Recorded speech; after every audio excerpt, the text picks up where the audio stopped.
is that in this chapter, we have some people that have spent some time in the field, and they've learned stuff in the field. They've seen patterns of a lifetime of walking and collecting and keeping good notes.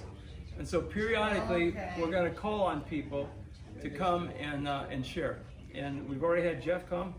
I'm going to take just a few minutes and share, and then Jeff's going to share. So what I did is I brought in material from a site this year. I've been walking this field since 2001, and this is what came out this year. You can see it's quite prolific, but better than that, it's in the historical documents and the historical texts of Coshocton County documenting people walking that field at the turn of the century. This is a field that's been hammered and hammered for years. But interestingly, I find some of the most beautiful flint tools, knives, blades, engravers in that field than anywhere else. And that was a mystery to me, because there's so many people that have walked that field. And then it dawned on me that it's only been recently that people even acknowledged the idea of blades, of flake tools, of micro tools. This has just come out, literally, in the last 10 years. And there are lifetime walkers that just walked over those things until recently. These are some of the knives, the enscrapers, the blades that have come out, the triangles. And in here, you're going to see the evolution of a drill. I want you to look at that. These were long, narrow, triangular points that as they were sharpened, they ended up getting these drills that may not have been used for drills anyway. But check that out.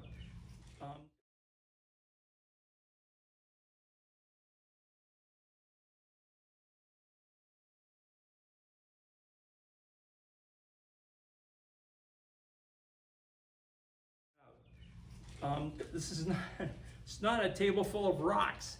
It's a table full of tools. A lot of these have concavities. A lot of these have percussion areas where they're used as hammers. Some of these, we don't even know yet what they are. But point being, if you want to preserve the integrity of your site, if you're a field walker, you know what I'm talking about, preserving the integrity of your site. There are things that you don't know, but 10 years from now, we may know. 10, 15, 20 years ago, when I was first speaking about micro tools, I got booed out of a place, basically. They just didn't know.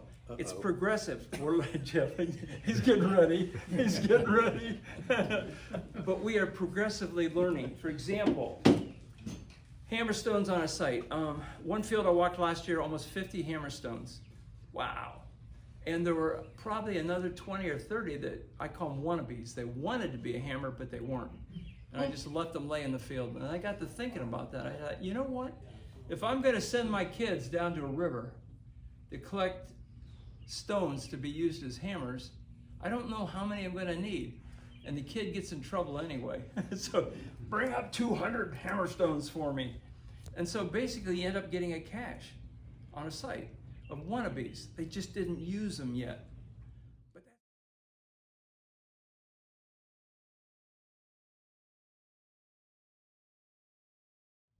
But that's not just hammerstones. That could be other things.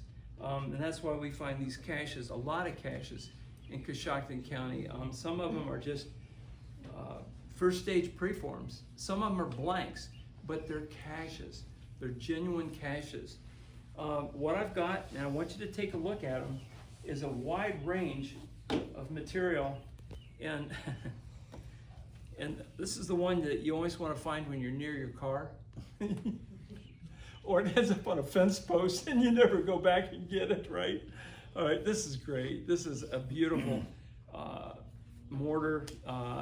Doesn't belong in the field. The field is sand, very, very fine sand field with a little bit of gravel. These things don't belong, but then when you find oxidation on them and they've been near a fire pit, you know, the lights start going on. Do I know what it is today? Well, I have an idea, but I don't necessarily know. But in 5 or 10 years, probably. And then I encourage people to use your third eye. And basically it's your fingers. When you get a piece, a lot of you guys do this anyway when you're walking fields. You'll pick up a piece and you're feeling it with your hand. You're not looking at it, you're feeling it. And you already know what you got. And it goes in a special place or a bag. You can do the same thing with stone tools, because a lot of these are dirty, okay? And you just simply can't clean them, but you can feel them. You can close your eyes, you can feel them real quickly. You can, oh, here's where they've been hammering, and here are the concavities. Do we know what it is? No, we don't, but we may, and hopefully we will down the road. This is a great example of many, many rocks that have been oxidized.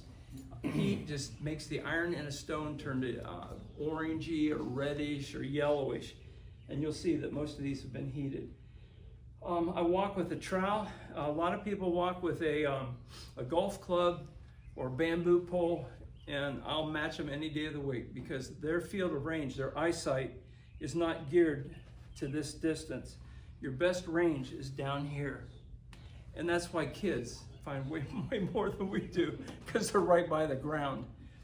So I carry a trowel and I dig. And this year what I did, I said, you know what? This field has been walked since the turn of the century. I'm gonna dig out rocks off the sites where I'm finding fire-cracked rocks. I'm gonna dig them. And oh my Lord, I just cannot believe the volume of stone tools that have just been laying in a field with people going over it year after year, decade after decade after decade. So this is just a fun thing to look at. If you have questions, I'll be here to help you out with these tools. And that's all. I just wanted to share a site that I've had since about 2001. Jeff Rue, you're on. Wow. Well, as long as I've been doing this, I've never seen anybody do anything about micro tools. So here it goes. I started finding these things years ago and picking them out. What I call a micro tool generally is anything under about 2 inches. You know, you find bigger blades. I mean, you get paleo blades that are 6 inches long, but you know, you get under 2 inches and you're getting pretty small. And I've got some that are less than 1 inch even. There's some tools here that are less than 1 inch. And over the years, I've been wondering, you know, what are they doing with all this stuff?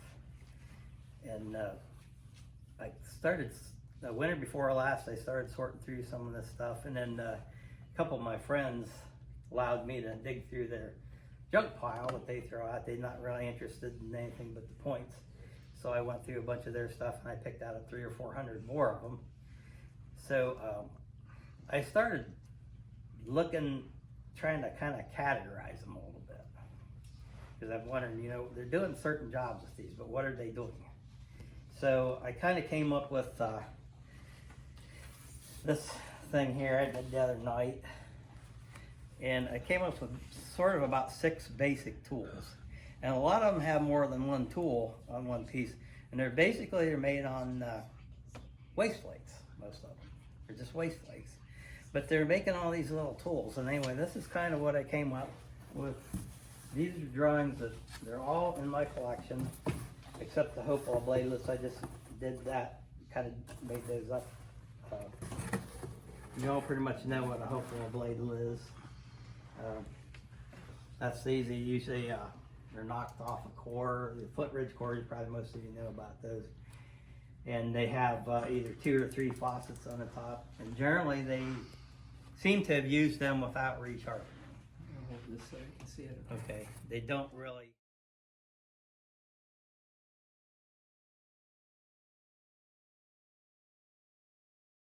They don't really normally show any resharpening or anything. Occasionally they're notched.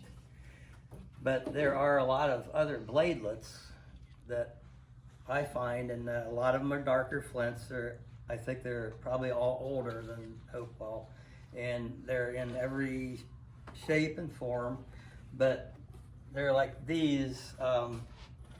They're generally resharpened on the edges,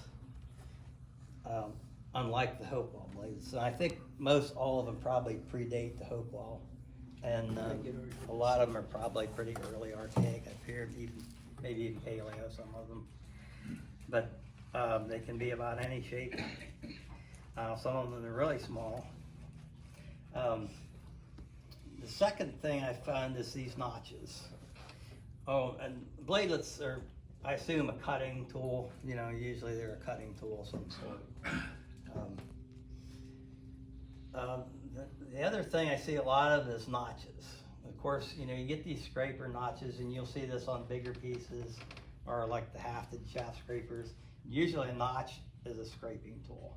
And I have them from anywhere from, you know, 1/8 of an inch up to almost 2 inches. It depends what they're scraping on, but I think it's probably a woodworking tool. And I get these V-shaped notches. I'm not sure, you know, what the point of the, more of a 90-degree. I'm not sure what the point of the straight notch is. I find those occasionally.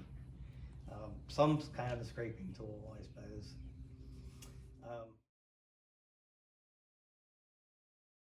A little more rare are these sawtooth flakes, and got to wondering, you know, what are they? Because they're, you know, you can't really saw a piece of wood or anything with that. Like this one, this has the most teeth probably of any that I have, but it's only like barely 2 inches. You can't saw a piece of wood like that. So I wonder, you know, what are they doing? And I wonder, I came up with 2 things that possibility that maybe they're not sawing with them, but possibly using them in a comb-like fashion, or maybe stripping plant fibers for cordage or something of that sort.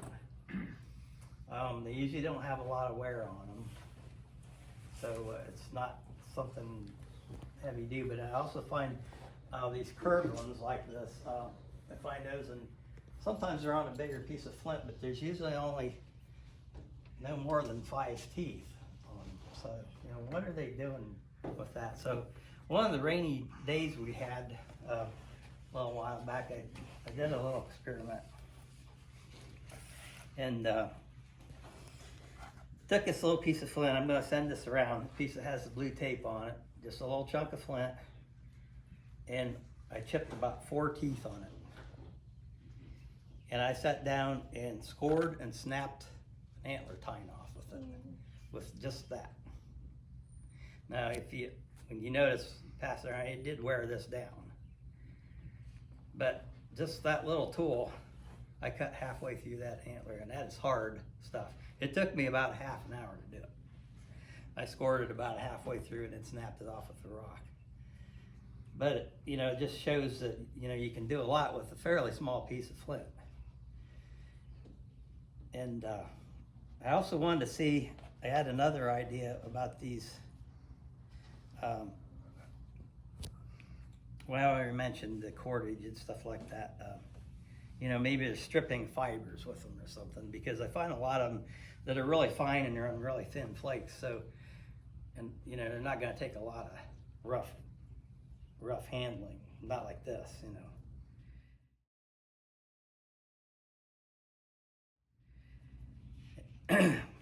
The same day, and it was a rainy day, and I also wanted to see how it would work on slate. So I took just these 2 little pieces, put a little graver spur on here, and I started cut with that, and then just this little flake, put a small burn on it. In about 15 minutes, I cut this X in here that deep, about 15 minutes. So it worked pretty well. It pretty much wore my burn out. I had to resharpen it to finish it, but it really cut the slate pretty well. I was, you know, I found cut and snapped pieces in the field already, but you know, it's pretty efficient. You know, I was surprised that I got that deep that quickly with it.